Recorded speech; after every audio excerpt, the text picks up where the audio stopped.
Hello everyone. सो नया year start हो रहा है, तो नया बैच स्टार्ट हो रहा है। तो जितने भी मेडिकल स्टूडेंट्स हैं जो फर्स्ट ईयर में जा रहे हैं, उनके लिए फर्स्ट ईयर में कौन सा सब्जेक्ट होता है वो तो पता ही होगा ऑब्वियसली। तो वो चीज़ मैं बताने नहीं आया हूँ।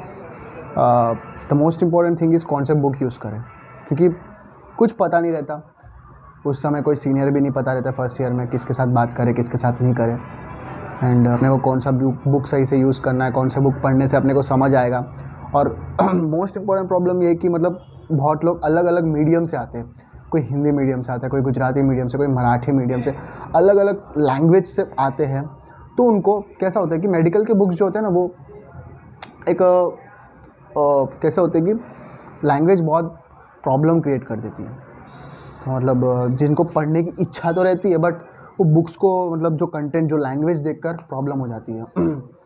ओके, तो उस हिसाब से हम बुक्स के बारे में डिस्कस करेंगे। एंड स्पेशली मैं ज़्यादा बुक्स के नाम नहीं लेना चाहता, बट जो पॉपुलर है ऑब्वियसली मैं उन्हीं के बारे में डिस्कस करूँगा।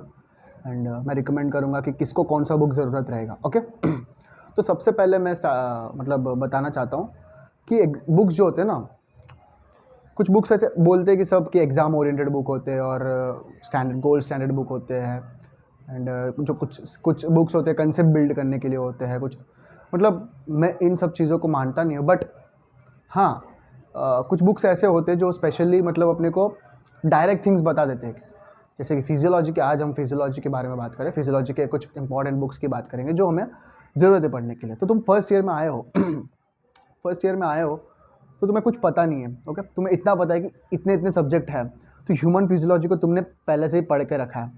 जो 11th स्टैंडर्ड में जो ह्यूमन फिजियोलॉजी वाला पार्ट है, डाइजेशन, रेस्पिरेशन, एंडोक्राइन, न्यूरो, वो सारे पढ़ा है। तो वही सब चीज़ें इन डिटेल्ड में तुमको बुक्स में दिया जाएंगे ह्यूमन फिजियोलॉजी में। ये फिजियोलॉजी में आएगा। फिजियोलॉजी का मतलब जो नॉर्मल फंक्शंस, तुम्हें तुम्हारे क्लिनिक में पेशेंट आया तो कोई पैथोलॉजी कंडीशन को, मतलब कोई एबनॉर्मल कंडीशन को लेकर आया, उसको तुम मेडिसिन देकर, उसको ट्रीटमेंट करके, उसको मैनेजमेंट करके, उसको तुम नॉर्मल फिजियोलॉजिकल कंडीशन में लेकर आओगे। उनके सारे पार्ट्स को, एवरीथिंग, मतलब उसको ओवरऑल बॉडी को लेकर आओगे। ये तुम्हारा काम है। तो उस नॉर्मल कंडीशन तुमको पता रहना ज़रूरी है, इसीलिए हम पढ़ते हैं ह्यूमन फिजियोलॉजी। तो ह्यूमन फिजियोलॉजी का मतलब नॉर्मल फंक्शन। तो जो भी पैथोलॉजिकल कंडीशन को अपने को कहाँ लाना है, नॉर्मल फिजियोलॉजी के अंदर, तो अपने को बुक्स पढ़नी पड़ेगी। तो मैं सबसे पहले बुक जो रिकमेंड करता हूँ, जो सब के लिए, मैं तो कहता हूँ सभी को रीड करना ही ज़रूरी है, भले तुम्हें लैंग्वेज नहीं आता हो। देखो, जब मैं स्टार्टिंग में रीड करता था तब मुझे भी टफ लगती थी लैंग्वेज। भले मैं इंग्लिश मीडियम से हूँ, बट मुझे सीरियसली टफ लगते थे सारे बुक्स। ओके, भले मैं इंग्लिश मीडियम से हूँ तो इसका मतलब ये थोड़ी का कि पहले से ही मैं इंग्लिश बोलता आया हूँ, बचपन से इंग्लिश में। सर, हमारे सर टीचर सब हिंदी में ही बताते थे। ओके, तो मुझे भी इंग्लिश इतनी प्रॉपर नहीं है, मैं एक्सेप्ट करता हूँ उस चीज़ को, बट बुक्स रीड करने में बेटर हूँ मैं। बट मेडिकल के बुक्स ऐसे होते हैं ना कि मतलब थोड़ा उनको क्या, थोड़ा टाइम देना पड़ता है बुक्स को। एक बार मतलब वो ऑथर जिस तरीके से बुक को लिखता है, वो चीज़ तुम समझ गए ना, तो भाई तुम्हारे लिए वो आगे के पहले का एक चैप्टर दिक्कत होगी, 2 चैप्टर दिक्कत, उतना पेशेंस तुम रखोगे, वो कोई भी बुक हो। कुछ बुक्स ऐसे होते हैं कि फिजियोलॉजी का सैम्ब्यूलिंगम बुक जो है, ये बुक को तुम्हें ज़्यादा पेशेंस देने की ज़रूरत ही नहीं है। वो तुम्हें बता देगा ये चीज़ ये है, डेफिनेशन इसका, इसके इतने पार्ट्स होते हैं, ये समथिंग, इसके अंदर ये वाले टाइप्स आते हैं, ऐसे डायरेक्ट दिया गया, इसका काम ये, इसका काम ये, डायरेक्ट। तो इसको तुम डायरेक्टली मतलब टाइम सेव कर सकते हो। ओके, बट कुछ बुक्स ऐसे होते हैं जिन्हें मतलब मैंने जो बुक्स मैं बता रहा हूँ वो बुक्स मैंने यूज़ किया, और मैं अपने लेक्चर्स में भी उस बुक से यूज़ करके ही कंटेंट लेकर मैं पढ़ाता हूँ ऑब्वियसली। तो मतलब कमेंट में अभी लिख देंगे कि मतलब वीडियो स्टार्ट्स फ्रॉम हियर, यहाँ से, तो मतलब बुक्स यही से बताएंगे। बट आई होप तुम्हें ये सारे चीज़ें पता रहना भी ज़रूरी है, किस तरह ये बुक्स को यूज़ करना है। तो सबसे पहले कोई भी मैं बुक बता रहा हूँ तो पहले थोड़ा टाइम दो बुक के लिए। हाँ भाई, बुक अच्छी है, मोटी है, मतलब बोल दिया सर ने तो ले लेंगे करके 3-4 बुक लेके रखोगे कोई फ़ायदा नहीं। एक बुक लो, उसको पढ़ो, उसी से नोट्स बनाओ और वही जाके एग्जाम में लिखो, तुम्हारे अच्छे नंबर आ जाएंगे, अच्छे तरीके से पास हो जाओगे। मैं सबसे पहले बुक का नाम लेना चाहता हूँ जो मेरी फेवरेट है, गेनोंग्स फिजियोलॉजी। इसका फोटो मैं इधर रख दूंगा। गेनोंग्स फिजियोलॉजी जो बुक है, ये अपने इंडिया में बहुत कम लोग यूज़ करते हैं, बहुत मतलब कुछ कॉलेजेस में ज़्यादा प्रीफर करते हैं, बट लाइब्रेरी में तो अवेलेबल रहेगी ज़रूर। तो एक बार चेकआउट कर लेना। लैंग्वेज टफ़ है, ऑब्वियसली टफ़ है, बट जब इसको थोड़ा टाइम दोगे, मुझे भी टफ़ लगी, मैंने भी गिव अप की थी बहुत बार, बट इसमें जो कंसेप्ट होते हैं ना यार, बहुत मज़ा आता है। एक बार मतलब तुमको ये बुक पढ़ने की आदत लग गई पढ़ने की आदत लग गई तो तुम छोड़ोगे नहीं। और साथ में ये बुक पढ़ रहे हो तो तुम अंडरलाइन करोगे, सबसे पहले अंडरलाइन करोगे, जो इंपॉर्टेंट पॉइंट्स है वो अंडरलाइन करोगे। ओके, उस अंडरलाइन किए हुए पॉइंट को अगर तुम्हारे पास टाइम है, उसको नोट्स बनाओगे, खुद के नोट्स, ओन नोट्स। कोई सीनियर के नोट्स के लिए भागना मत, क्योंकि जब खुद के नोट्स बनाओगे, अगर तुम लेक्चर सुन रहे हो, किसी का भी लेक्चर सुन रहे हो, खुद के अपने ओन नोट्स में डेफिनेशन लिखो, क्योंकि जो तुम क्लिनिक में बैठोगे ना डॉक्टर बन के, कोई बुक तुम्हें हेल्प नहीं करने वाला। जो तुम्हारी अंडरस्टैंडिंग है वही तुम्हें हेल्प करने वाली है। तुम्हारे क्लिनिक में, तुम्हारे हॉस्पिटल में, जो जहाँ पर भी तुम वर्क करोगे, तुम्हारे खुद की अंडरस्टैंडिंग ही तुम्हें हेल्प करने वाली है। ओके, तो तुम जो भी बुक पढ़ रहे हो, उस बुक से तुम जो भी अंडरस्टैंड करते हो, वो चीज़ का तुम नोट्स बनाओ, और नोट्स उस तरीके से बनाओ जो तुम्हें एग्जाम में भी यूज़ हो सके। ओके, एग्जाम में वापस, क्योंकि ये बुक है ना, एक बुक एक बार ही अच्छे से पढ़ सकती है, कि इतनी बड़ी बुक है और उतना टाइम देने के बाद वापस रिवीजन करने के लिए इसके ऊपर तुम जा नहीं सकते, इतना टाइम मिलता ही नहीं है। जर्नल लिखो, रिकॉर्ड बुक्स लिखो, ये सब कंप्लीट करो, लेक्चर अटेंड करो, एग्जाम्स, ये सारे टाइम में ना इतना टाइम मिलता ही नहीं है। Okay, you have to give patience for this book. Okay, पहले पेशेंस दो, पहले समझ नहीं आएगा, पहले कुछ समझ नहीं आएगा, पहले पेशेंस दो, थोड़ा टाइम दो। अगर कुछ समझ नहीं आया तो गूगल करो, किसी से पूछो, सीनियर से पूछो। ओके, हाँ, अगर तुम ऐसे बुक पढ़ रहे हो, तुम्हारे क्लास में बोल सकते ये क्या बुक पढ़ रहा है, ऐसे तुमको मतलब बोल सकते हैं कि यार ये सब मतलब दूसरे बुक यूज़ करे, तू क्यों ये सब बुक यूज़ कर रहा है, ऐसे बोलेंगे। बट तुम्हें अगर इस बुक की आदत लग चुकी है, कंसेप्ट तुम्हें पता चल रहा है, मतलब बहुत डिटेल में होगा, डिटेल्ड होगा, हर एक चीज़ होगा, मतलब ये बुक तुम अच्छे से पढ़ लेना, तुम्हारा पैथोलॉजी भी ईजी होगा, एट द सेम टाइम तुम्हारा मेडिसिन भी, आगे जाके जितने भी सब्जेक्ट ऐड होते जाएंगे तुम्हारे, ओके, ये सारे तुम्हें ईजी होते जाएंगे। तो सबसे पहला बुक है ये, मैं इस बुक से कंटेंट ज़रूर लेता हूँ।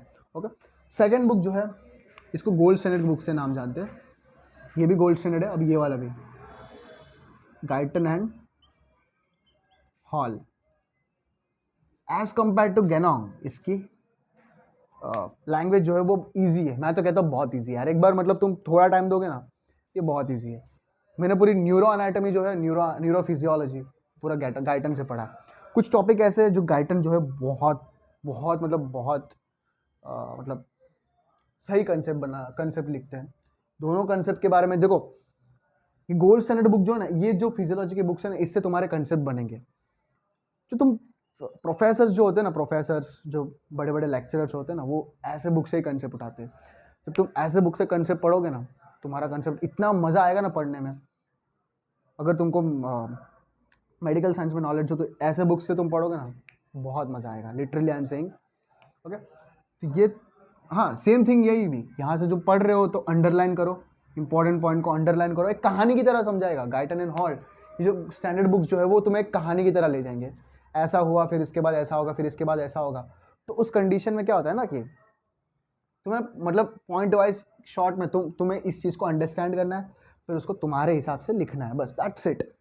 हाँ, एक बार टाइम ज़रूर दो, पेशेंस रखो, टाइम ज़रूर दो, थोड़ा टाइम दोगे और तो तुम्हें ये बुक भी आदत लग जाएगी। आदत करो, आदत लगवाओ उस बुक को, तुम्हें आदत लग जाएगी। तुम्हारा मतलब इतने आदत लग जाएगी तो तुम खाली टाइम पे बुक खोलकर, और जब तुम्हें टाइम मिलेगी तब उस बुक को खोलकर पढ़ोगे। मैं ऐसे करता था पहले।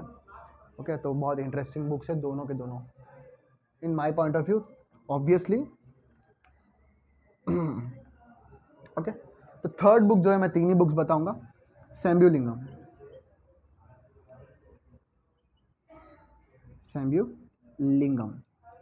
और साथ में एक और बुक जीके पाल, और भी है सीसी चैटर्जी,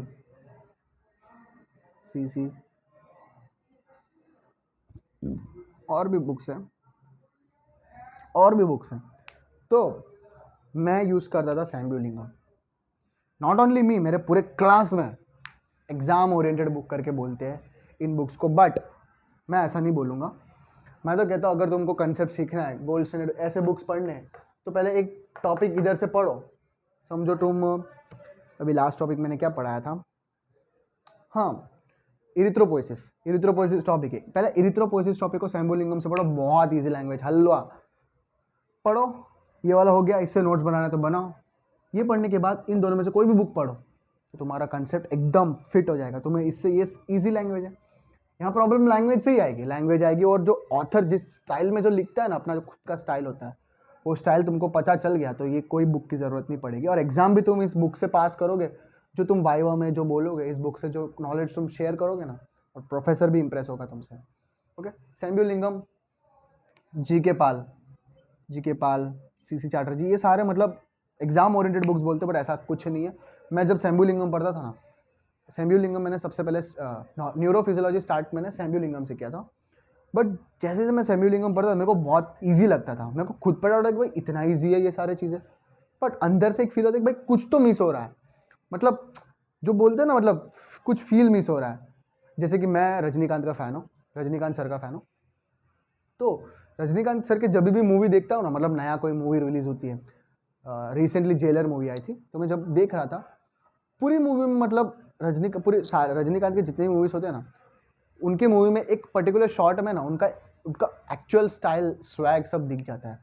और मोस्टली उनको जो सिगरेट पीते हुए ऐसे स्वैग में मतलब करते हैं ना, वो वाला सीन, तो वो वाले सीन तक मैं लास्ट तक वेट किया कि भाई सीन आया नहीं। एक तो ऐसा सीन होना चाहिए जिसमें मतलब सब चिल्लाएंगे, लोग पागल हो जाएंगे रजनीकांत सर के पीछे, बट एंड में वो सिगरेट पीते हुए मतलब एक सीन आ जाता है, दैट्स द सीन। वो सीन के बाद एक सेटिस्फाइड हो गया कि भाई हाँ भाई मूवी मस्त है, मतलब सेटिस्फाइंग सीन बोलते हैं।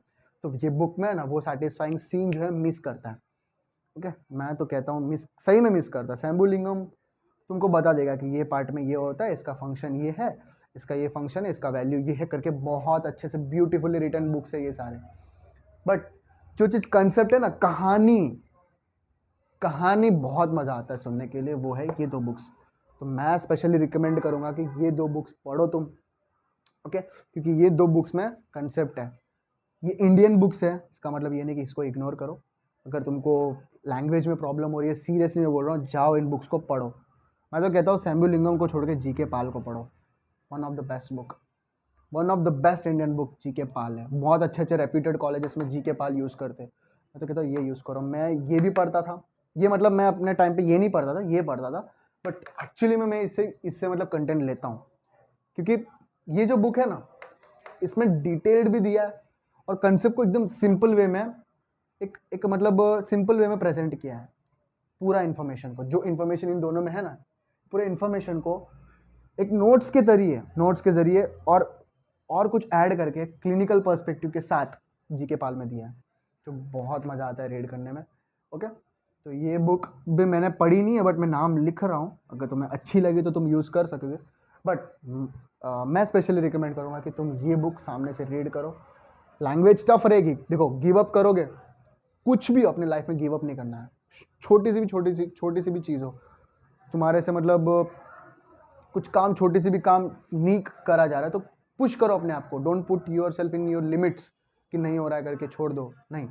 अगर ये बुक पढ़ रहे हो, अगर तुम छोटी छोटी चीज़ों में कॉम्प्रोमाइज़ करोगे ना, तो तुम्हारे लाइफ में जब कोई बड़ी चीज़ आएगी उसमें भी तुम कॉम्प्रोमाइज़ कर जाओगे। दैट्स अ फैक्ट, क्योंकि छोटे छोटे चीज़ों से ही तो बड़े बड़े चीज़ें बनते हैं। छोटे छोटे चीज़ों में तुम चैलेंज की तरह लो, छोटे छोटे चीज़ों चैलेंज की तरह लेके तुम कंप्लीट करो, तो जो बड़ा टास्क आएगा तुम कभी गिव अप नहीं करोगे, एकदम चैलेंज के साथ करोगे। तो बुक्स के साथ भी ऐसे ही करो। जब बुक्स जो ऑथर है ना, वो अपने पॉइंट ऑफ व्यू से लिखता है, वो कितना अंडरस्टैंड किया होगा वो बंदे ने, उसके बाद वो बुक लिख रहा है, मतलब ये चैप्टर से आगे के 10 चैप्टर के बाद वाला चैप्टर से लिंक करके वो लिख रहा है, तो कितना अलग लेवल का अंडरस्टैंडिंग होगा उसे। तो उस बुक को थोड़ा टाइम दो समझने के लिए। तो जैसे ही तुम उस बुक को समझना चालू करोगे तो तुम उस बुक को एंजॉय करोगे सबसे पहले। ओके, तो ये रहा वीडियो, मैं स्पेशली बुक्स के लिए बनाया। ओके, वीडियो थोड़ा लंबा हुआ। आई होप तुम्हें ये वीडियो अच्छा लगा होगा, बुक्स के बारे में पता चला होगा, नॉलेज के बारे में। एंड फिजियोलॉजी एक ऐसा सब्जेक्ट है जो तुम्हें आगे जाकर बहुत हेल्प करने वाला है। पैथोलॉजी में हर जगह फिजियोलॉजी अप्लाई होगी। नॉर्मल फिजियोलॉजी पता रहना इज़ इम्पॉर्टेंट। नॉर्मल फिजियोलॉजी पता नहीं रहेगी तो पैथोलॉजी तुम्हें कहाँ से समझ आएगा। पैथोलॉजी में तो डायरेक्ट उसका पैथोलॉजी से स्टार्ट करेंगे, हाँ भाई इसमें ये जो था इसमें ऐसा गलत हुआ है, तो तुम्हें ये जो था ये पता कब चलेगा, जब तुम फिजियोलॉजी पढ़ोगे। तो don't ignore this subject, easy है, बहुत ईजी है, मज़ा भी आएगा, but don't ignore this subject. Bar bar revision करो, जो वैल्यूज़ है नॉर्मल फिजियोलॉजिक वैल्यूज़, हर एक चीज़ को याद करके चार्ट बना के चिपका लो। Okay, so this is all about this video. Thank you.